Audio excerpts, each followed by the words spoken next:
በታሪክ ውስጥ ሊገለጹ ከሚችሉ የክርስትና ሐዋርያት መካከል ከመጠራቱ በፊት ከክርስትና ታላላቅ ጠላቶች መካከል አንዱ የነበረ ኦሪትን ዕውቅ በነበረው ገማልያል እግር ስር ቁጭ ብሎ የተማረ ፈሪሳዊ እንዲሁም በዚህም ምክንያት በመጀመሪያዎቹ ክርስቲያኖች ላይ መከራን ያጸና የቀድሞ አሳዳጅ በቱርኳ ጠርሴስ ከተማ ተወልዶ በኢየሩሳሌም ጎዳናዎች ላይ ክርስትናን አሳዶ በደማስቆ የተጠራው ብርሃነ ዓለም ቅዱስ ጳውሎስ ማን ነው? በዚህ ቪዲዮ ከተወለደባት ጠርሴስ ሰማዕት እስከሆነባት ሮም ከተማ በሐሳብ ተጉዘን የቅዱስ ጳውሎስን ታሪክ እናያለን። እስከ ቪዲዮ መጨረሻ ድረስ አብራችሁን ቆዩ።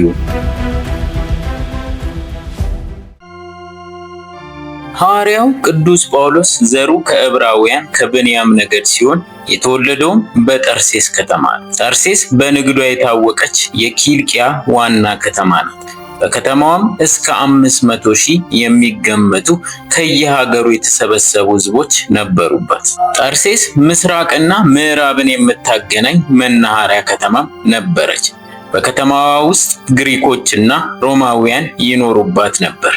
በጠርሴስ ከተማ ውስጥ አይሁዶች እጅግ ትልቅ የሆነ ግዛት ነበራቸው። በጳውሎስ ዘመን ጠርሴስ የግሪኮችና የሮማውያን ስልጣኔ የሰፈነባት ከተማም ነበረች። ይህቺ ከተማ የግሪክና የሮም ግዛት ለሆነችው ክፍለ ዓለም ወንጌልን ላስተዋወቀው ለቅዱስ ጳውሎስ አስፈላጊ የሆኑ የማህበረሰብ የመንግስታዊ አስተዳደርን የአእምሮ ብስለትንና የሃይማኖትን ትምህርቶች በሚገባ አስተምረዋለች። ቅዱስ ጳውሎስ በዚህች ከተማ ተወልዶ የሮማዊ ዜጋ በመሆኑ ይመካም ነበር።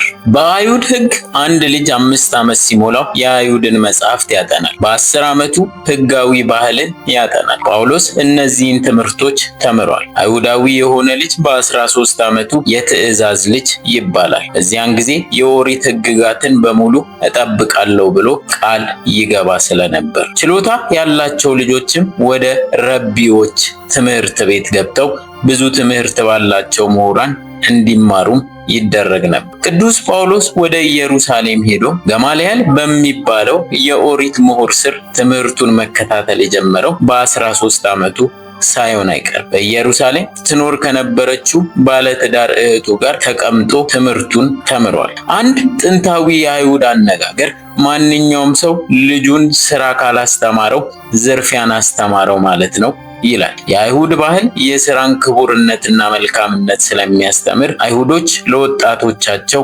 ማሰብንና በእጃቸው መስራትን ያስተምሯቸዋል። ቅዱስ ጳውሎስም በሕይወት ዘመኑ ይሄ ትምህርት ጠቅሞት እንደነበር በልጅነት ዘመኑ የተማረው የድንኳን ስፌት ስራ በኋለኛው ዘመን መተዳደሪያ ሆኖት ነበር። የቅዱስ ጳውሎስ ቅድመ አያቶች ከተበተኑት አይሁዶች ጋር የተበተኑ ነበሩ። የጳውሎስ አባት የሮማዊ ዜግነት ነበር። ሆኖም ይህን ዜግነት እንዴት እንዳገኘ ግን አይታወቅም። የሮም መንግስት የተገዙትን ሰዎች የበለጠ ታማኝ እንዲሆኑ የሚያደርገው የሮማዊ ዜግነትን በመስጠት ነበር። ይሄ የሮማዊ ዜግነት በብዛት የሚሰጣቸው በሮም በውትድርና ክፍል አገልግለው የአገልግሎት ጊዜያቸውን ለፈጸሙ ሰዎች ነበር። ቅዱስ ጳውሎስ የሮማዊ ዜግነቱን ያገኘው ከአባቱ በመውረስ ነበር። የጳውሎስ አባት የሮማዊነት ዜግነታቸውን ያገኙት በውትድርና አገልግሎት እንደሆነ ይገመታል። ጳውሎስ በሮማዊ ዜግነቱ ምክንያት የሮም ግዛት በሆኑት ሀገሮች ሁሉ ዜጋ ነበር። ይህም አንዳንድ ጊዜ ሊፈጸምበት ከሚታቀደው ሕገወጥ ድርጊት ይከላከልለት ነበር። ጳውሎስ ቤተክርስቲያንን የመሰረተባቸው ብዙዎች ቦታዎች በሮማውያን ቀኝ ግዛት ስር የነበሩ ናቸው። የሮማውያንን ሕግና ባህል ማወቁ ወንጌልን ለሮማውያን ለማቅረብም ጠቅሞታል። ለምሳሌ ያህል ስለ ጉዲፈቻ ልጆችና ስለ ወራሽ ልጆች በማስመልከት በሮማውያን ባህል ውስጥ ያሉትን ማብራሪያዎች ይጠቀም ነበር። ቅዱስ ጳውሎስ የላቲን ቋንቋንም ይናገር ነበር። የሮማዊ ዜግነቱና እውቀቱ በነገስታትና በአስተዳዳሪዎች ፊት እንዲቀርብ ከማስቻሉም በላይ የወንጌልን ምስክርነት በድፍረት እንዲናገርና እነርሱም በአክብሮት እንዲያደምጡት አድርጎት። ቅዱስ ጳውሎስ በገማልያል ትምህርት ቤት ገብቶ የአይሁድን ሕግና ስርዓት እየተማረ እስከ 30 ዓመቱ ቆየ። ገማልያል ፈሪሳዊ ስለነበር ሐዋርያው ቅዱስ ጳውሎስም ይህንን ተቀብሎታል። 30 ዓመቱ የአይሁድ ሸንጎ አካል ሆኖም ተቆጠረ። ጌታችን መድኃኒታችን ኢየሱስ ክርስቶስ በሚያስተምርበት ዘመን ቅዱስ ጳውሎስ በኢየሩሳሌም ስለነበር ሁኔታዎችን ሁሉ ያውቃል። ሐዋርያው ቅዱስ ጳውሎስ በአይሁድ ሸንጎ አባልነት ለ2 ዓመታት በሰራበት ወቅት ለኦሪታዊ እምነቱ ቀናተኛ ፈሪሳዊ በመሆኑ ክርስቲያኖችን በማናቸውም አጋጣሚ ይቃወማቸው ነበር። እንዲያውም በወቅቱ የነበሩትን የመጀመሪያ ክርስቲያኖችን ኅብረት የሚመራው ሊቀ ዲያቆናት ቅዱስ እስጢፋኖስን ወንጌልን በመስበኩ ምክንያት ተከሶ ለአይሁድ ሸንጎ በቀረበ ጊዜ የተከራከረው ቅዱስ ጳውሎስ ነበር። በድንጋይ ተወግሮ በሰማዕትነት ሲያርፍም የወጋሪዎችን ልብስ ይጠብቅ የነበረው ራሱ ቅዱስ ጳውሎስ ነው። በዚህም ምክንያት ቅዱስ አውግስጢኖስ በእስጢፋኖስ ጸሎት ቤተ ክርስቲያን የጠፋውን ጳውሎስን አገኘች በማለት ተናግሯል። ከቅዱስ እስጢፋኖስ ሞት በኋላ የቤተ ክርስቲያን ምዕመናን አብዛኞቹ ስደትን ጀመሩ። ቅዱስ ጳውሎስ በ32 ዓመት ዕድሜው ከኢየሩሳሌም 223 ኪሎ ሜትር ርቀት በስተሰሜን በኩል በምትገኘው የደማስቆ ከተማ በስደት ምክንያት የሄዱ ብዙ ክርስቲያኖች መኖራቸውን ሲሰማ ወደ ሊቀ ካህናቱ ቀርቦ ክርስቲያኖችን ለማጥፋት የሚያስችለውን የፈቃድ ደብዳቤ ጠየቀና አገኘ። ከዚህም በኋላ ጭፍሮችን አስከትሎ ወደ ደማስቆ እነዚህኑ ክርስቲያኖች ለማጥፋት አመራ። ነገር ግን ሐዋርያው ቅዱስ ጳውሎስ ወደ ከተማዋ ለመድረስ ጥቂት ሲቀረው ከሰማይ የወረደው ብርሃን አካባቢውን ያለብሰውና ሳውል ሳውል ሆይ ለምን ታሳድደኛለህ የሚለውን ድምፅ ሰማ። ሐዋርያው ቅዱስ ጳውሎስም ጌታ ሆይ ማን ነህ ብሎ ጠየቀው። እኔ አንተ የምታሳድደኝ የናዝሬቱ ኢየሱስ ነኝ አለው። የመውጊያውን ብረት ብትቃወም ላንተ ይብስብሃል ሲል መድኃኒታችን ኢየሱስ ክርስቶስ ተናገረው። ያን ጊዜም በወደቀበት ሆኖ እየተንቀጠቀጠ ጌታ ሆይ ምን አደርግ ዘንድ ትወዳለህ ሲል ጠየቀ። ከዚህ በኋላ ተነስቶ ወደ ደማስቆ እንዲገባ ተነገረ። ከዚህ ጥሪ በኋላ የሐዋርያው ዓይኖች ለማየት አልቻሉም ነበር። ቅዱስ ጳውሎስ በጭፍሮች እየታጀበ መጥቶ ወደ ደማስቆ ከተማ ግን እየተመራ ገባ። ለ3 ቀናት ያህልም እህል ሳይቀምስ ቆየ። በዚያች ዕለት እግዚአብሔር አምላክ በደማስቆ ለሚገኘውና ሐናንያ ለተባለው አባት በራእይ ተገለጸለት። ቅዱስ ጳውሎስም ያለበትን አድራሻ ነገረውና ሄዶ እንዲያጠምቀው አዘዘው። ነገር ግን ሐናንያ አስቀድሞ የቅዱስ ጳውሎስን ማንነት ያውቅ ነበር። አብዛኞቹ በደማስቆ የሚገኙት የቅዱስ ጳውሎስን ማንነት ያውቁም ነበር። በደማስቆ የሚገኙ አብዛኞቹ ክርስቲያኖች ከኢየሩሳሌም በቅዱስ እስጢፋኖስ ሞት ምክንያት በስደት የመጡ ነበር። ያን ስደት ያስነሳውና የመራው ደግሞ ቅዱስ ጳውሎስ ነበር። ይህን የሚያውቀው ሐናንያ በቅድሚያ ከእግዚአብሔር ጋር መከራከርም ጀምሮ ነበር። እግዚአብሔር አያውቀው ይመስል ስለ ቅዱስ ጳውሎስ ማስረዳት ጀመረ። በመጨረሻ ግን ይህ በአሕዛብ በነገስታትም በእስራኤል ልጆችም ፊት ስሜን ይሸከም ዘንድ ለእኔ የተመረጠ ዕቃ ነውና ሂድ፣ ስለ ስሜ ስንት መከራ ሊቀበል እንዲያስፈልገው እኔ አመለክተዋለሁና በማለት እግዚአብሔር ሐናንያን ላከው። ሐናንያ ቅዱስ ጳውሎስን ካጠመቀውና ካስተማረው በኋላ ቅዱስ ጳውሎስ በደማስቆ ዙሪያ ወደሚገኙ አረብ ሀገራት መሄዱን ራሱ በገላትያ መልእክቱ ላይ ተናግሯል። ለ3 ዓመታት በአረቢያ በረሃ ከቆየ በኋላ ወደ ደማስቆ ከተማ ተመለሰ። በዚያም በነበሩ አይሁድ መካከል በፊት ያሳድደው የነበረውን ኢየሱስ ክርስቶስን መልሶ መስበክ ጀመረ። ከዚያ በፊት በፈሪሳዊነቱና ለአይሁድ ሕግ በነበረው ቅንዓት የሚታወቀው ጳውሎስ ዛሬ ወንጌልን ሲሰብክ በማየታቸው ብዙ አይሁድ ተነሱበት። በዚህም የተነሳ የደማስቆ ክርስቲያኖች በቅርጫት አድርገው አወጡትና ወደ ኢየሩሳሌም ላኩት። ቅዱስ ጳውሎስ ኢየሩሳሌም ሲደርስ ግን 2 ችግር ነበር የገጠመው። በቅድሚያ አይሁድ ጳውሎስን እንደሚያውቁት እና እንደለመዱት ሆኖ ስላላገኙት ሊገድሉት ተነሱበት። በሌላ በኩል ደግሞ ክርስቲያኖች የቅዱስ ጳውሎስን መመለስ ሊያምኑ አልቻሉም ነበር። በመጨረሻ ግን ከሐዋርያት መካከል የነበረው በርናባስ ቅዱስ ጳውሎስን ወደ ሐዋርያት ወስዶ የጳውሎስን መመለስ በመተረክ እንዲያምኑት አደረጋቸው። ሐዋርያው ቅዱስ ጳውሎስም በኢየሩሳሌም በድፍረት በማስተማሩ አይሁድ ስለተቃወሙት ከተማዋን ትቶ በቂሳሪያ በኩል አድርጎ ወደ ትውልድ አገሩ ጠርሴስ ተመለሰ።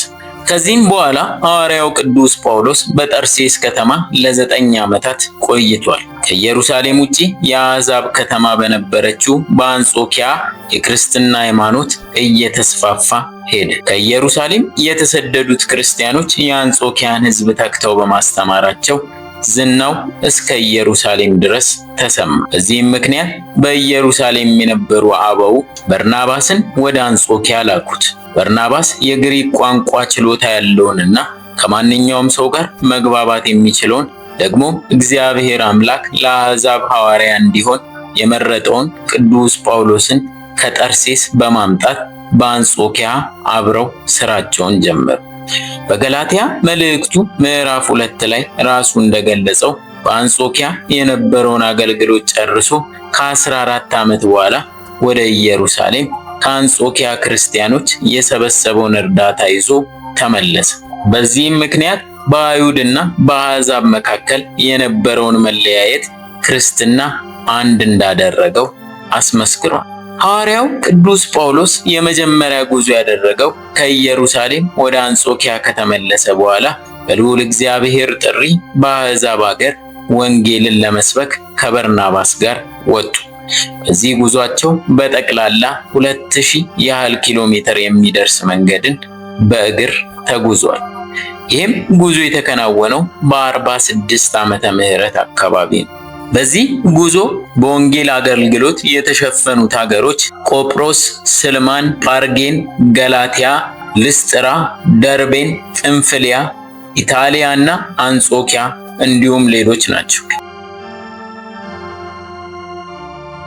የሐዋርያው ሁለተኛ ጉዞ የተከናወነው ደግሞ በ50 ዓመተ ምህረት ገደማ ነው። በመጀመሪያ ጉዞ ማርቆስ አብሯቸው ተጉዞ ነበር።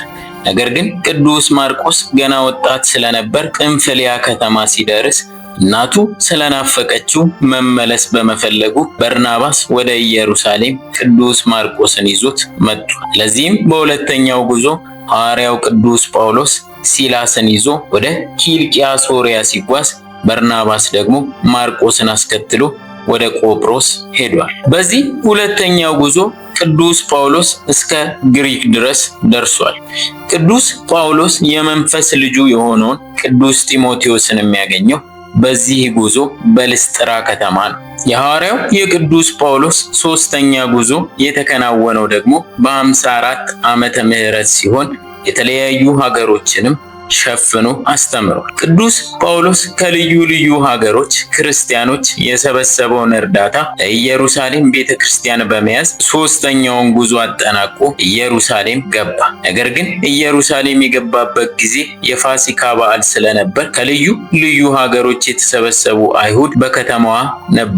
እነዚህ በዝርወት የሚኖሩ አይሁድ ሐዋርያው ቅዱስ ጳውሎስን በየሀገራቸው በትምህርቱ የተነሳ ሲቃወሙት የነበሩ ናቸው። እኒህ አይሁድ ቅዱስ ጳውሎስን በኢየሩሳሌም ሲያዩት ታላቅ ተቃውሞ አነሱበት፣ ከተማዋንም አወቋት። ይሄ ነገር ቅዱስ ጳውሎስን በ58 ዓመተ ምህረት ለእስር ዳረገው። ከብዙ መከራና ስቃይ በኋላ ታስሮ ሮም ገባ። በዚያም በቁም እስር ለ2 ዓመታት ያህል ወንጌልን ሰበከ። የ2 ዓመታት የቁም እስሩንም እንደፈጸመ በወቅቱ የሮም ገዢ ወደ ነበረው ኔሮን ፍርድ ቤት ቀረበ። ይህም የሆነው በ60ዎቹ ዓመተ ምህረት ነው። በፍርድ ቤቱ በተደረገው ምርመራ የሮሜን ሕግ የሚቃወም ምንም ወንጀል ስላልተገኘበትም በነፃ ተለቀቀ። ከዚህ በኋላ ነው ሐዋርያው ቅዱስ ጳውሎስ አራተኛውንና የሐዋርያት ሥራ መጽሐፍ ያልመዘገበውን ጉዞ ያደረገው። ይህ ጉዞ በመታሰሩ አዝነው ተክዘው የነበሩ ክርስቲያኖችን ለማጽናናት የጀመራቸውን ስራዎች ፍጻሜ ለማየት የተደረገ ጉዞ ነው።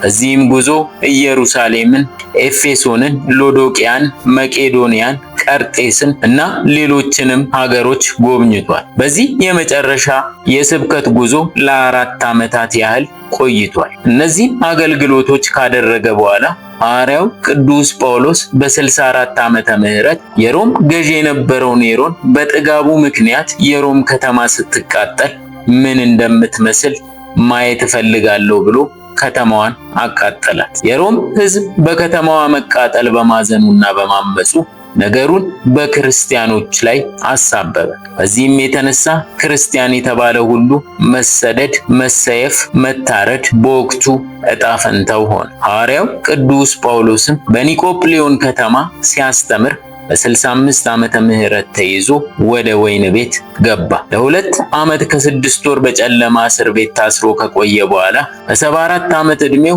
በሮም ከተማ በኦስቲያ መንገድ አንገቱን ተሰይፎ በ67 ዓመተ ምህረት ሐምሌ 5 ቀን በሰማዕትነት አርፏል። ሐዋርያው ቅዱስ ጳውሎስ ክርስትናን ከማሳደድ ክርስትናን እስከ ማስፋፋት የደረሰ የቤተ ክርስቲያናችን ዕንቁና ብርሃን ዓለም የተባለ ታላቅ ሐዋርያም ነው። የሐዋርያው የቅዱስ ጳውሎስ ረድኤትና በረከት ከሁላችንም ጋር ይሁን። አሜን።